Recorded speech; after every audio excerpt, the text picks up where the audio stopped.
Então, hoje nós vamos retomar nossa conversa sobre o mercado da pandemia, fazendo rapidamente alguma recuperação só para fazer links, né, entre as duas aulas anteriores. Primeiramente, lembrando o conceito de mercado que a gente está trabalhando a partir de dois autores clássicos na discussão do conceito de mercado. Um é o próprio Adam Smith e a relação do mercado com a moral, com os afetos, com processos decisórios, com produção de virtudes e vícios, né? Lembra do nosso primeiro encontro? E depois o Hayek, né?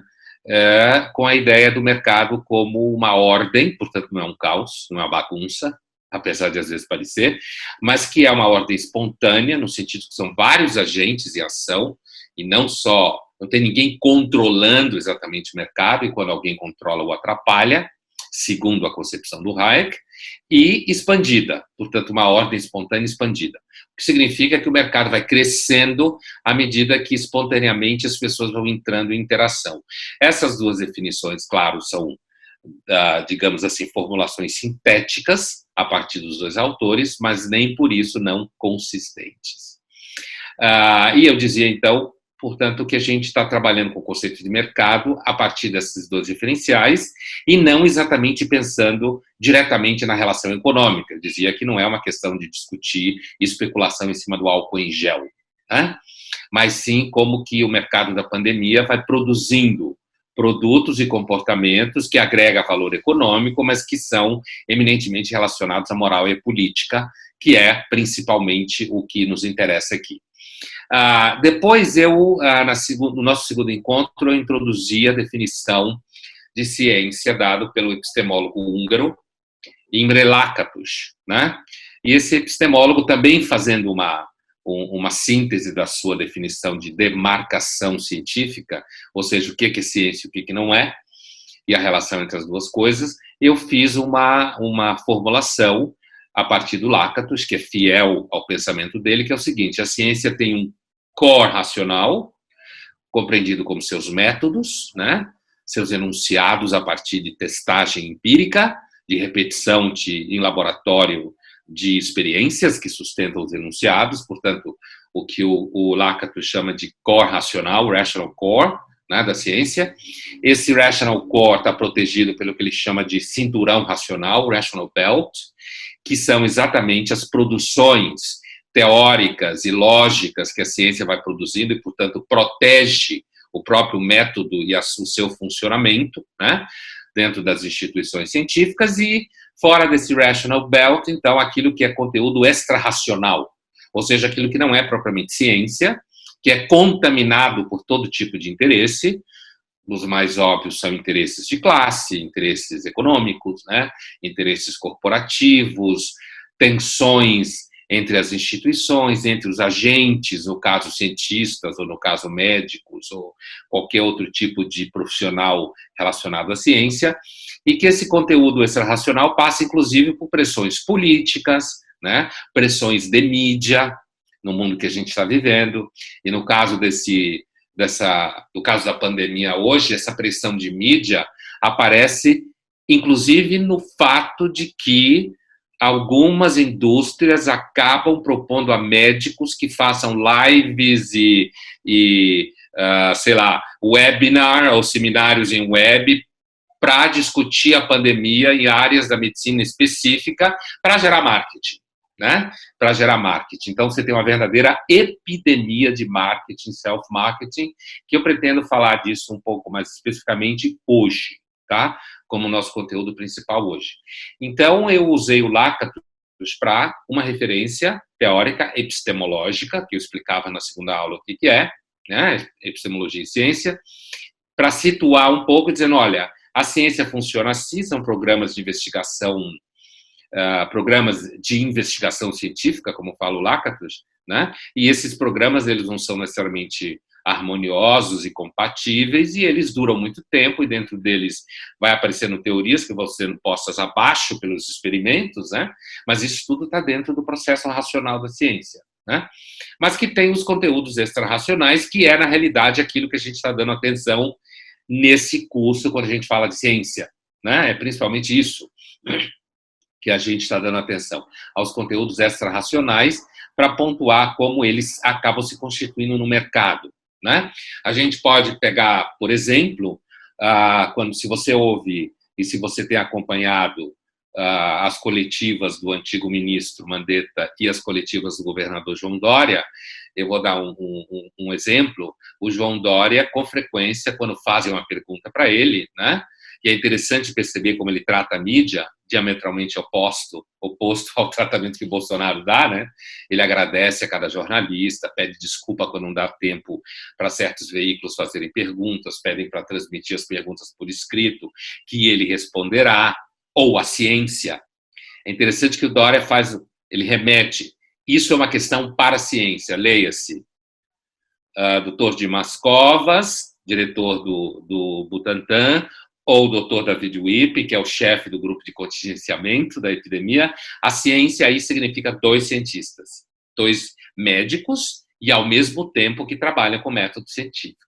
Então, você vê que quando o Dória joga essa pergunta para a ciência, ele está usando uma retórica, ele político, não cientista, ele está usando uma retórica científica, essa pergunta para a ciência, que na realidade são 2 seres humanos que são praticantes do método científico, com história, credibilidade, sem dúvida nenhuma, né? E, a partir daí, ele mostra uma gestão política que está alinhada com o discurso científico. O uso que o Dória faz nesse momento é um uso que é extra-racional, porque é o campo político, o campo da retórica, o campo da propaganda política, porque ele tem, com todo direito, preocupações com 2022, com a eleição de 2022, né? Todo direito, eu quero dizer, enquanto político de carreira, isso que eu quero dizer, mas, ao mesmo tempo, ele tem que tomar cuidado, porque se ele exagerar na retórica política, as pessoas vão achar que ele está preocupado só com a eleição e não com a gestão do Estado de São Paulo. Então, ele tem que fazer uma mediação e tomar cuidado com essa retórica, mas cada vez que ele fala a ciência, as pessoas que não necessariamente vêm do âmbito da epistemologia não percebem que aí tem, ao mesmo tempo, um indicativo de que cientistas médicos vão falar, mas, ao mesmo tempo, tem o uso de uma retórica de linguagem para dizer, olha, eu sou um político alinhado com a ciência, e não Bolsonaro, que é desalinhado com a ciência. Alguns acham que quase um terraplanista, tá? Então, essas análises de linguagem são importantes para entender como esse mercado da pandemia aí, inclusive, está presente no momento em que um político que tem um mercado eleitoral está usando uma retórica alinhada com a ciência para dizer que pode confiar em mim, que eu não sou um político irresponsável, e é claro que isso também é marketing, óbvio. Não existe política sem marketing. Como eu diria, quase de uma forma irônica, desgraçadamente, não existe quase nada sem marketing. Resistir à tentação do marketing hoje é quase, se o Aristóteles estivesse vivo hoje, ele provavelmente iria pensar em alguma virtude que deve resistir ao desejo incontrolável de fazer propaganda de si mesmo o tempo inteiro e, nesse sentido, quase contaminar o conteúdo que você faz. Mas, então, voltando, no final do nosso encontro passado, eu me referia ao cuidado para as projeções epidemiológicas. Lembra? Quer dizer, e eu falava para se tomar cuidado com projeções epidemiológicas nesse momento da pandemia e mesmo quando acabar a quarentena de forma gradual e racional, a gente espera, né, que tem que acabar. Não pode ficar embaixo da cama esperando acabar. A epidemia não vai passar. Ela vai continuar e ela só vai ceder à medida que as pessoas forem entrando em relação com o vírus e se tornar imunes a ele. Não tem outro jeito enquanto não aparecer a vacina. Eu sei que tem um povo aí achando que vai poder ficar trancado em casa um ano. For muito rico até que dá, mas vai fazer um estrago e aí você vai virar aquilo que a gente se chama de reserva sem imunidade, reserva sem imunidade, que vai ser o primeiro que o vírus pega quando você começar a circular, né? Então, bom, voltando ao que eu estava dizendo, eu chamava atenção, eu ia fazer uma distinção que é a seguinte: não confundir final da quarentena ou do confinamento com o final da pandemia. Não é a mesma coisa. A gente vai começar a diminuir a quarentena, espero de modo racional e organizado, sem a pandemia ter acabado, tá? Isso vai sendo acompanhado de curvas epidemiológicas e projeções, mas sem ter acabado a epidemia, tá? Né? Mas eu não quero entrar muito nisso, porque eu não quero entrar num debate especificamente científico da epidemiologia aqui, eu posso fazer ele posteriormente se qualquer pessoa perguntar, né? Mas assim, no canal, eu quero dizer, nos vídeos. Mas assim, eu chamava atenção para projeções epidemiológicas sem dados. O que está acontecendo muito? É por isso que tem uns colleges por aí que fica fazendo projeção de que vai morrer 1 milhão de brasileiros, 40 mil, 1 milhão, 40 milhões, e depois muda. Inclusive, o fato da OMS ter se guiado muito por grifes específicas acadêmicas acabou gerando na OMS previsões, às vezes, muito terríveis, e agora a ONU está chamando a atenção, né? Eu estou gravando essa aula aqui no dia, qual que dia que é? Acho que é dia 23, por aí, a gente nem lembra direito dos dias do mês, se eu não me engano, acho que é dia 23 de abril, e a ONU começou a falar ontem do desespero com a pandemia da fome. É claro, separa o mundo economicamente, desarticula tudo, é claro que você vai ter fome. A quarentena absoluta é possível em países ricos ou em pessoas que têm alguma condição material. Senão você não consegue ficar em casa, né? O fica em casa é fofo quando você consegue ficar em casa. E ao mesmo tempo ele é importante, mas a vida é assim mesmo. Tem coisas importantes que não dá para ser feitas por todo mundo o tempo todo, né? Depende da sua condição financeira material, se você é uma pessoa, você é um país, ou você é um estado ou uma cidade. E aí eu chamava atenção para cuidado, então, com projeções epidemiológicas sem dados que as sustentem, porque a tendência é elas serem muito especulativas. Então, quando uma outra grife acadêmica científica diz que a gente vai ficar 2 anos com lockdown, saída de lockdown, que não é igual à quarentena, lockdown é muito mais dramático, e gera pânico em todo mundo, mas como é uma grife acadêmica, começa a se achar, não, nós vamos ficar trancados em casa 2 anos. Ninguém tem a mínima ideia disso, né? A mínima ideia. Se você frequentar textos de pesquisa em epidemiologia do Ebola, certo? 2014, 2015, né? Se você pegar 13, ou mesmo antes, se você pegar os textos, as primeiras projeções, quando teve a ocorrência do Ebola na África, havia previsões que o Ebola ia dominar o mundo em 6 meses, que ia pegar voos da British, da Latam, né? Da Delta, da Lufthansa, ia dominar o mundo inteiro. Não aconteceu, né? Não aconteceu. Mas tem uma das explicações sociológicas para isso não ter acontecido é porque o Ebola estava na África, né? Então, as comunicações com a África são muito menores. Basicamente, algumas empresas têm negócios com a África, mas a gente está falando de coisas de 5 anos atrás, grosso modo. Outra coisa é quando o vírus acontece na China hoje. Está todo mundo fazendo negócio com a China. Então, chegou na Europa rapidinho. Chegou nos Estados Unidos rapidinho. Aqui chegou mediado pela Itália, mas algumas pessoas podem ter chegado da China assintomáticas, certo? E ter espalhado o vírus sem saber aqui. Porque também tem gente fazendo negócio com a China no Brasil aos montes. Agora, na medida que a epidemia acontece na China, ela se espalha. Portanto, uma das causas da epidemia ter se espalhado de tal forma, além dos aviões, é o fato da China ser hoje o segundo, em alguns casos o primeiro, player, como se fala no mercado, né? Mundial. É a China. Então, uma epidemia que surge na África tende a viajar mais lentamente para o mundo do que uma que surge na China e que se espalha para a Europa e para os Estados Unidos, imagina, né? Agora, é fato que as previsões epidemiológicas de texto de época sobre o Ebola faziam previsões assim, muito mais terríveis do que aconteceu, né? O Ebola não virou uma pandemia, não virou uma epidemia mundial e global, como o coronavírus virou, né? E a doença Covid-19. Então, assim, eu chamava atenção e eu retomo a partir daí para fazer a conexão, mas também de lembrar a vocês que essas previsões, essas especulações, quando não tem dados, acabam virando em previsões epidemiológicas muito especulativas, elas também fazem parte do mercado da pandemia, porque elas vendem grifes acadêmicas, certo? E os profissionais que nela trabalham, e uma grife acadêmica significa que ela tem credibilidade. É que nem uma marca de bolsa, cara, tem credibilidade. Ou de carro, né? Tem credibilidade, de roupa. É claro que são qualidades, são credibilidades distintas. Mas a noção de credibilidade é uma noção completamente permeada pelo marketing e pelo mercado, né? Mesmo quando você está falando de credibilidade intelectual ou credibilidade científica, você tem certas regras que você tem que tomar cuidado. Senão você pode passar de um produto com credibilidade X para um produto com credibilidade menos X, dependendo do conteúdo que você oferece. Só que, quais são as pessoas...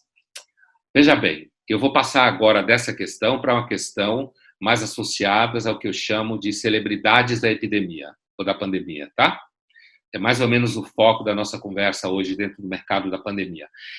Porém, antes de entrar especificamente nisso, eu queria lembrar uma coisa que eu ia falando para vocês, que é a seguinte: o meu aluno engenheiro, né, que havia perguntado sobre como eu posso entender textos epidemiológicos e cientistas que estão falando o tempo inteiro na televisão, redes sociais, jornais e tal, ainda que eu seja engenheiro, portanto tenho formação em ciência.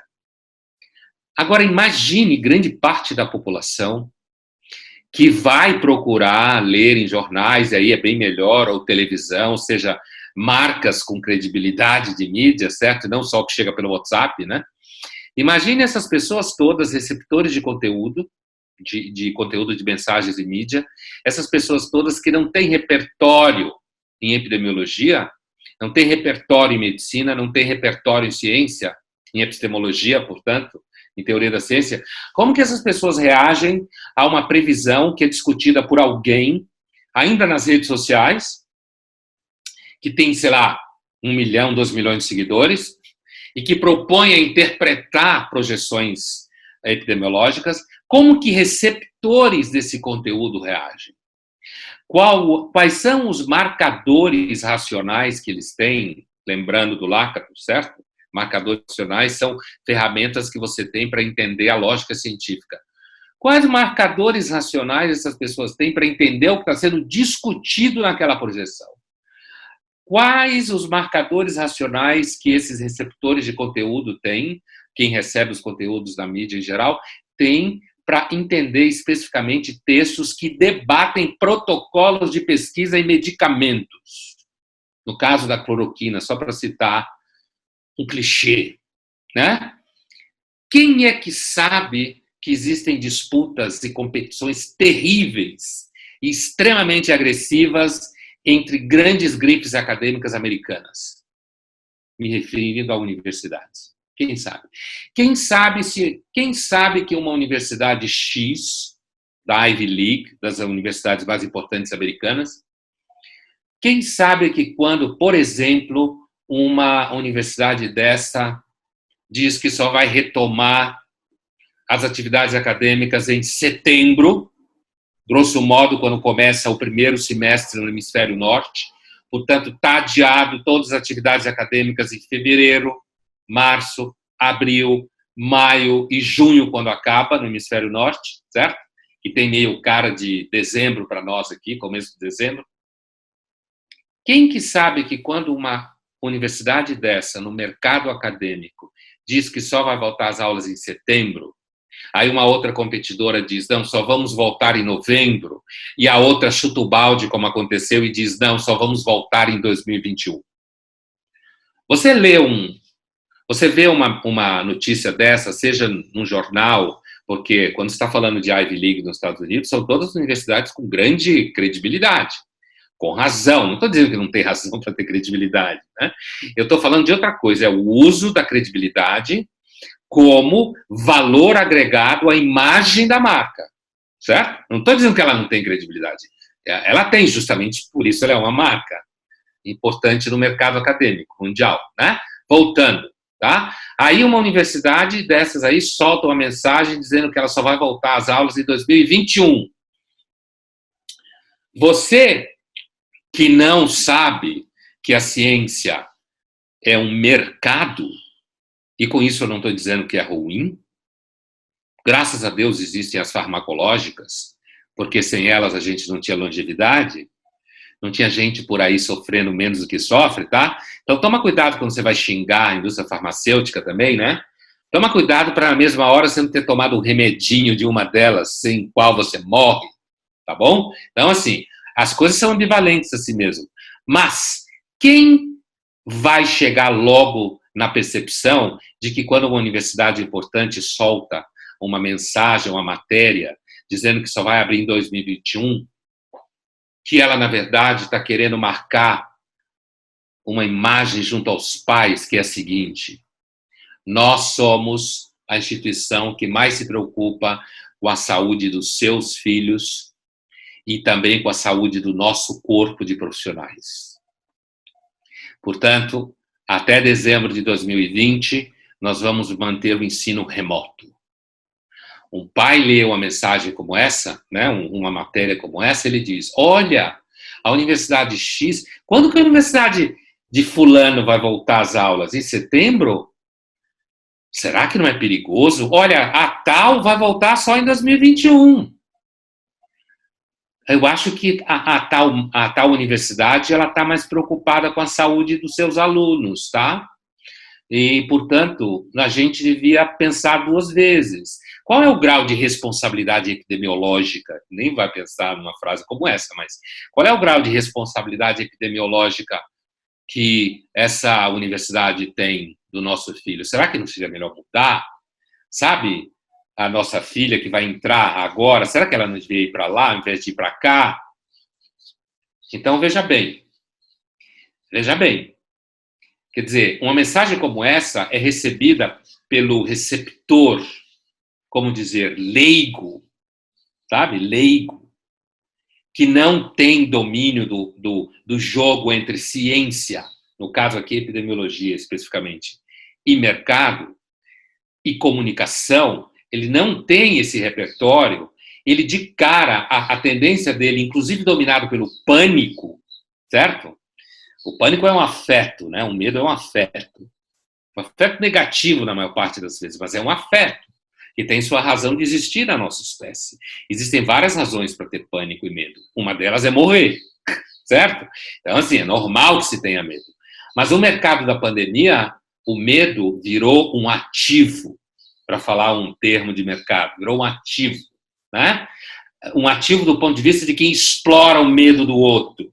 Para você é um passivo, claro, mas quem está explorando você, o seu pânico, figuras ou marcas que sabem que está todo mundo morrendo de medo, então o que acontece? O que ela faz? Ela joga com o seu medo, que tem razão de ser, mas com o seu medo que se transforma em pânico, e vende para você a ideia de que ela é mais preocupada com você, seus filhos e professores e tudo, portanto vai manter todo mundo em remoto. É claro que o mercado remoto cresceu enormemente. Marcas associadas ao mercado remoto cresceu 20, 30, 35% por baixo, né? Nesse momento de pandemia. E é bom que tenha crescido, hein? Por quê? Porque quando o mercado cresce, ele garante emprego.